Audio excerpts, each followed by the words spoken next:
Hey besties, it's me, Carrie, from Terminal Doesn't Mean Goodbye. Good to see you. If you're new here, welcome. Welcome, and hello to my regulars that come on here too. Love you guys so much. Today I am doing an update, but also for lighting in here, it's kind of yucky, so I brought in some of my halo lights, but you're going to see it in the reflections. There's just no way around it.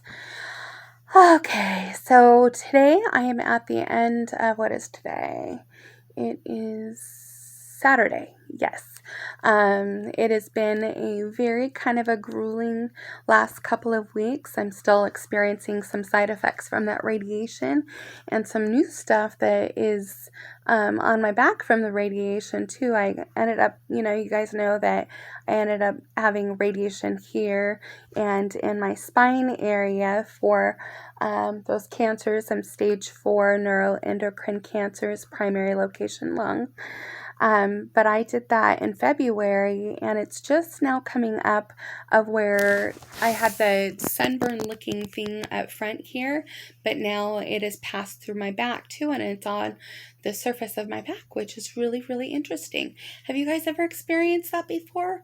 The treatments for radiation, it was in February, and now it is it March? No, it's April. So, yeah, it's kind of late for it to pop up, but I know that radiation works for up to, 3 months after your last one, after your last session. Interesting for it to be popping up so late on my back there, like it looks like a big sunburn with I had tons of hives there too. Interesting. So if you guys have had that experience before, let me know in the comments. I'm really interested to hear about your side effects with radiation. Anyway, I wanted to tell you also that I just got home. Casey and I just got home from visiting Riley. Riley just had her baby Diana. What was that? It was March 15th. Yeah. So it's been a couple weeks and she's all finally rested in and feeling good. And so this has been the first time that I got to go over and hold Diana since she was born. And wow, that was so great. I took pictures, of course, too. I'm doing this on my cell phone today, so I'm not going to be editing it on my regular editing formats. I'm just going to upload this to YouTube after we're done. But I will post some pictures of her just because I want to be sure that Diana, as she's getting older too, can see pictures of her and her Nana, and just know how much love that we have for her and all of that. So so she is just absolutely beautiful, born March 15th, and she's about 8 pounds right now. She was 7 pounds 6 ounces on the day she was born, I believe.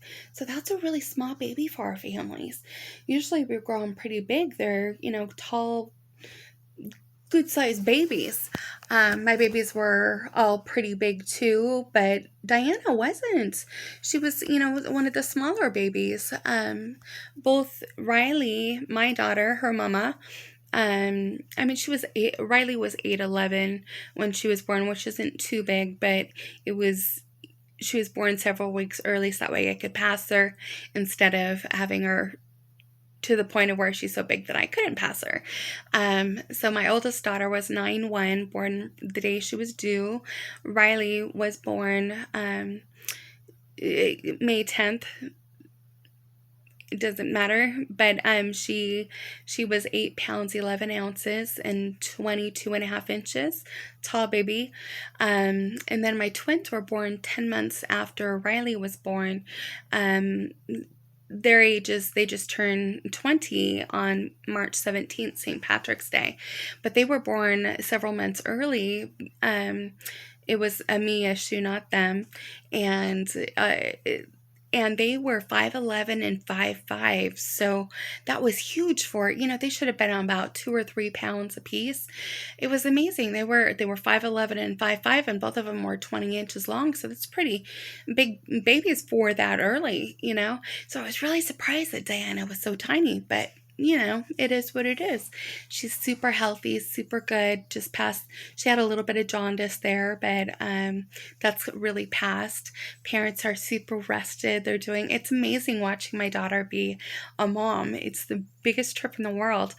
But I absolutely love it. I'm super proud of those kids so much, so much. Her boyfriend is super supportive too. I absolutely hold all sorts of love and space for him too. They're just really good parents. It's neat to see that happen. Of course, that hopefully your kids are going to be good parents. Just kind of trust that, right? But it's something else watching your kids be parents. There's nothing like it, I tell you. In a way, it's not like I love her more now than I did before. No, that's not it, but it's just different. It's just watching her with those new mom eyes and things like that. It has a whole different respect between Riley and I that it was there before, but it's just different. You know what I mean? I'm sure you guys have experienced that too. Tell me what that was like for you guys too. So for me, just going on updates of what's been happening, and what's going on. I've booked a lot of readings, but a lot for me right now, considering my health and what is going on with that. This is the first time in God knows how long that I actually put makeup on, and I just recolored my hair, but you can't tell in this light, but it's actually kind of like a purpley red, and this kind of makes it look like it's a cherry red, but it's not. But I'm digging it. I'm digging this color. Still digging my chemo curls. It's weird because like every time I do my hair, I always feel like I'm doing somebody else's hair, and I'm wondering, like, is this curl gonna go away? Is it gonna stay? Kind of digging it. I hope it stays. Oh, and check out these earrings too. One of my followers here bought me and sent me these earrings, which I love so much, and a bracelet that matches. It's so pretty. I don't have the YouTuber's her username for YouTube. I don't know who it was, but it was somebody in New Hampshire. And I just want to say thank you so much for these. I love these, and the bracelet too. They're just beautiful. Thank you. Thank you for sending those to me. Oh, and also I want to say a thank you too for a follower that sent me, and again, there isn't a username on the box, but I know it's, one of the YouTube followers. I want to thank you so much for this. It's, I guess their son works in packaging for Liquid IV, and I prefer the strawberry flavor. It is so good. They got me a box of that, which for me is like, thank you, thank you, thank you, thank you. I drink that stuff every day. Absolutely love it. And if you haven't tried it, try it. It's really good for dehydration. Or, for me, I go through a lot of days where I just don't feel like eating because my stomach is upset, things that are cancer related going on, and it's hard for me to breathe or so forth, and it makes my stomach upset from it. That Liquid ID, I'm not saying it's a meal supplement, not at all, but it definitely, it jives with me on those days too. Of course, on those days I usually have smoothies and that are no sugar added at all. Of course not, but I don't even put honey in my smoothies. Just straight up fresh berries and sometimes yogurt or fresh apple juice, fresh squeezed apple juice or pear juice, fresh squeezed, and some other, usually I like keeping it pretty basic. Sometimes I'll add some, protein powders and stuff like that in there, but it depends on how I'm feeling too.